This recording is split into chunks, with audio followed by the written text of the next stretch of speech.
Okay, Algebra students, today we're going to do something a little bit different.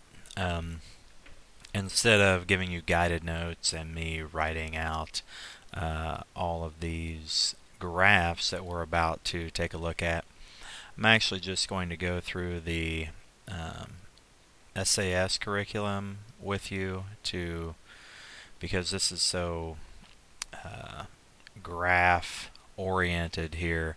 I want you to get a good accurate visual of all of these graphs as we talk about the linear inequalities and then go on to talk about the systems of linear inequalities. So first things first, in lesson 3.8 we're going to talk about what inequality looks like and graphing those inequalities.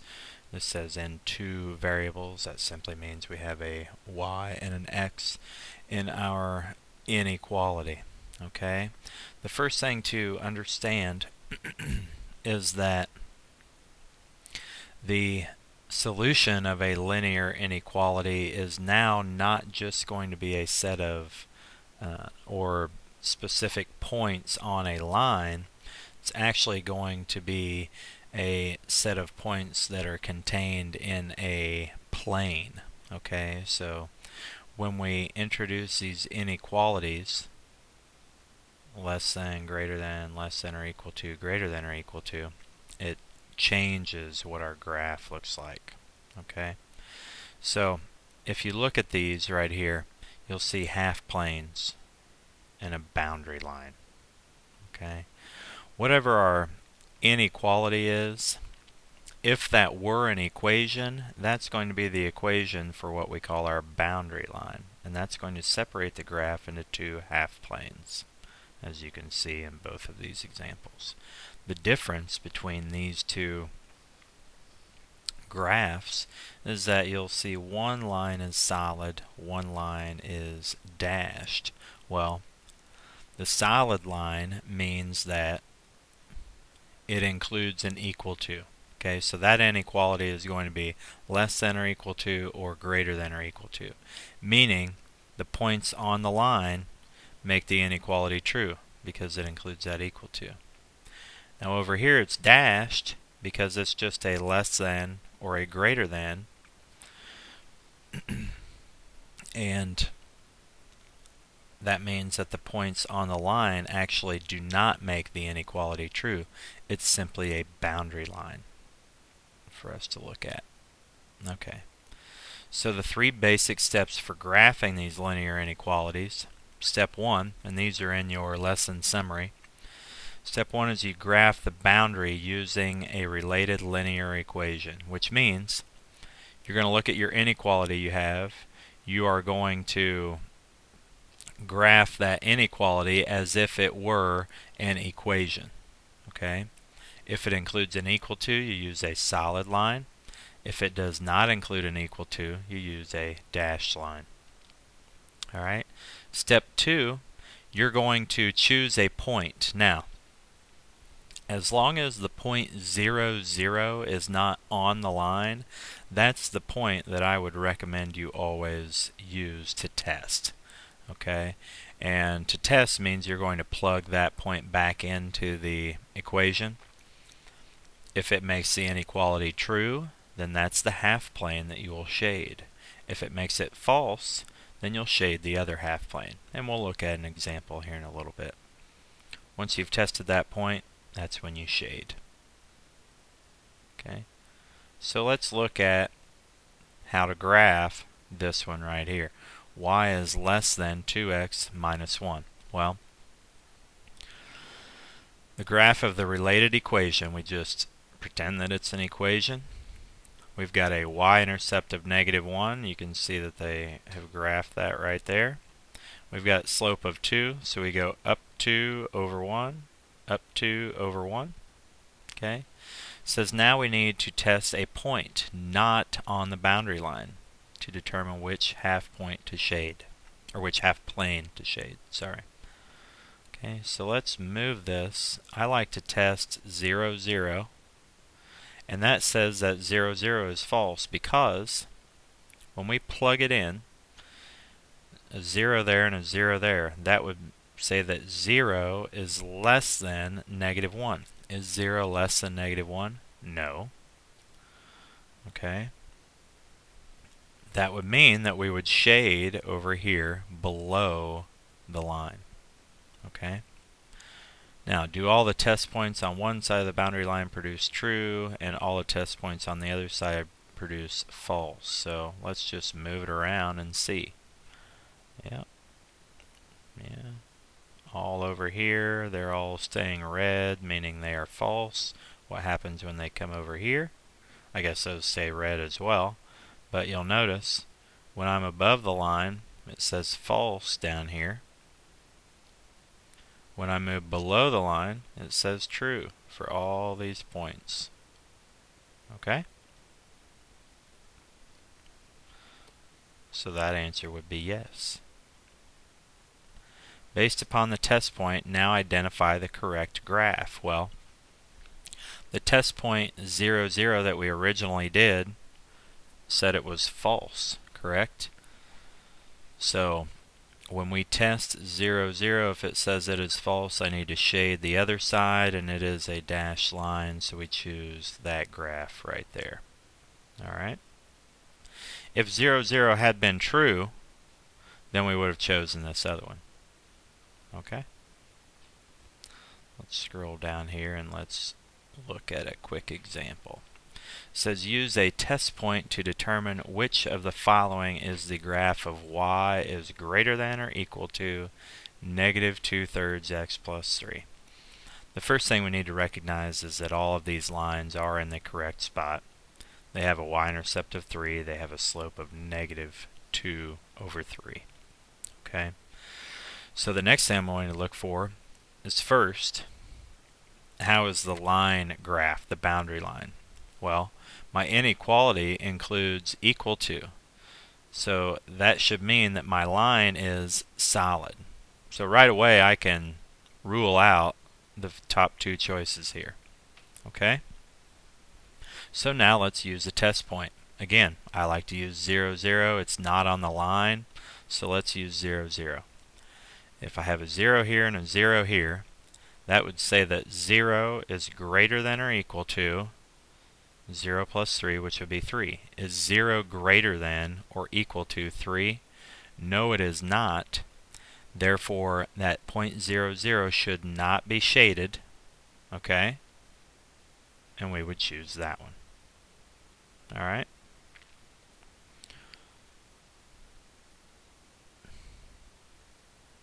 Okay.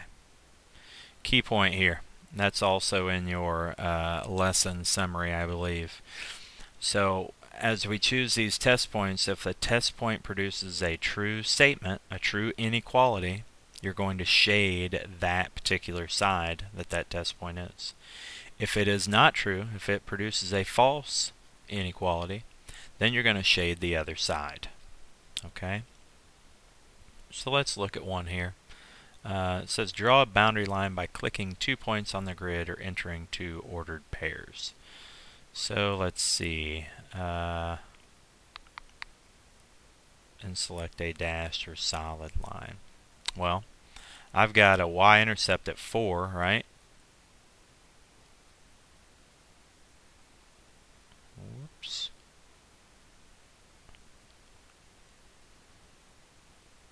Okay.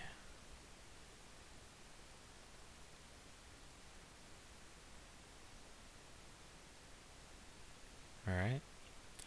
And then if my slope is negative 3, that means I would need to go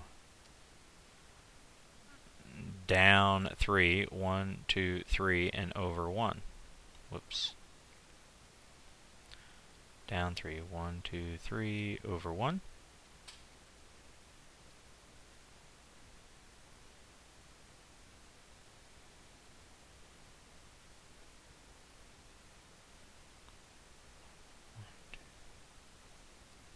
There we go. Just took a second. Alright, now connect these 2 points. Is it going to be a dashed line or solid line? It's just a less than, so it should be a dashed line. And now let's pick a point and we'll shade. Now let's shade. If I pick 0, 0 and plug in 0, 0 into this, would 0 be less than 4?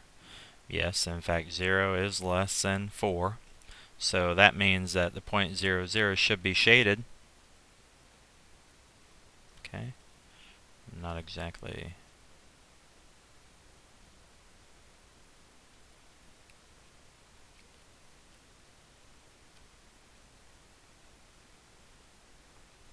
I can't get this to take hold here. Oops.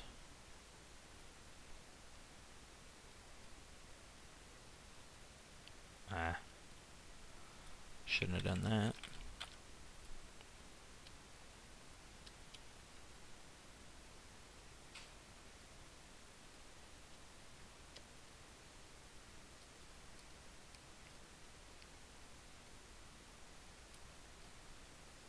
Well, that's alright. Can't get it to paint, but that's okay. We get the gist. We should shade this side. Now when you're doing this, pencil and paper, you'll just lightly sketch in and shade in on this side of the graph. Okay? Alright, let's look at this one. Here we don't have a number over here, do we? So y is greater than or equal to 1/2 x. So we've got a y-intercept of 0. Alright, and a slope of 1 over 2, so I would go up 1 and over 2. Oops. Up 1 and over 2. Right there. And that would be a solid line there. Now, 0, 0 is on the line, so I can't test that anymore. So let's just test, I don't know, 4, 4. We'll test 4, 4 right up here. Seems easy enough. It's obviously on one side of the graph above the line. So would 4 be greater than or equal to, if I took 4 times a half, 2? Is 4 greater than or equal to 2? Yes, it is. So when I went to shade, I would shade above the graph there. Okay? And evidently that one worked. Okay? So anyway, we get the point there, hopefully. You need to be able to graph these and shade appropriately. Okay. Now the next page here simply says graphing in one variable. What I want you to recognize is that, remember, we would be talking about horizontal or vertical lines, and we're just going to do this one really quick. Match each inequality with its graph. Okay. If I should know at this point that if I have x equals something, it has an x-intercept, which means it is a vertical line. So if x is less than -3, then that looks like it's going to be right here, because less than would indicate that it is left of that, and it would be a dashed line, right? So x is greater than -3 would be, whoops, right there. Y is less, well, let's go to y is greater than or equal to -3. The y equals means that it is a horizontal line because it has a y-intercept. Greater than, I would shade above it. And less than, I shade below it right there. Okay? So graphing in one variable, you just need to understand if I have a y and a y only, it is a horizontal line. If I have an x and an x only, it is a vertical line. Okay. So systems of linear inequalities. Now that we know how to graph one of them, we need to also know how to graph two inequalities. Okay? And the way that we're going to do that is we're just going to do it exactly how we solved by graphing, how you worked on your assessment today or yesterday when you took it. And it was, if we were solving a system of linear equations, we were looking for the point where the lines crossed, right? Well, now when we look for a system of linear inequalities, remember our solution isn't just a point. Now we're going to look at where the shading overlaps, and not necessarily just just where the lines intersect.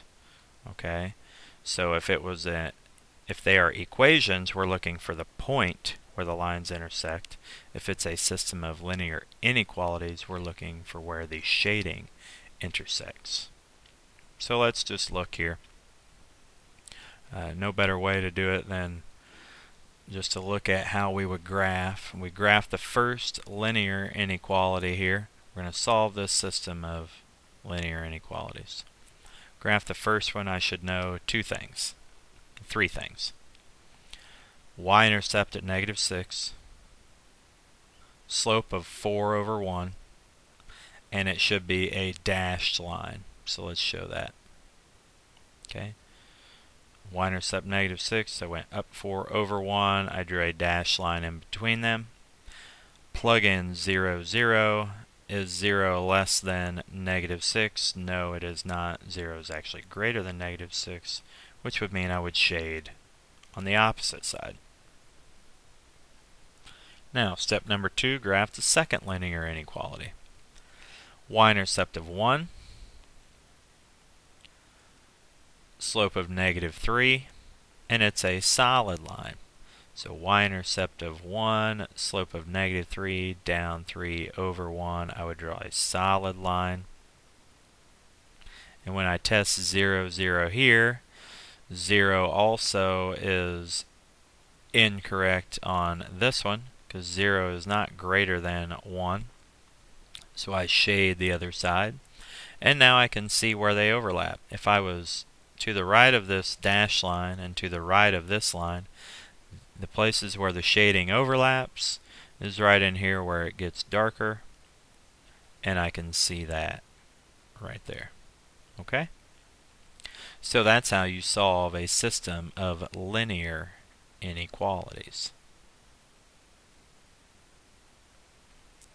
Every ordered pair in here makes both inequalities true. If I picked out a point in here, it would only make the blue inequality true. If I pick out a point in here, it only makes the green inequality true. It is only these values right over here, all of these ordered pairs, that make both true. That's what we need to understand there. Okay? So we can go down here, see if we can do this one on our own here. Solve the system of linear equalities right here. Y equals 1x minus 2. Okay, so let's look. I have a y-intercept of -2, so y-intercept, it's kind of hard to get exactly right there. Then I have a slope of 1, so I would go up 1 and to the right 1. Okay. Whoops. Delete that. Now,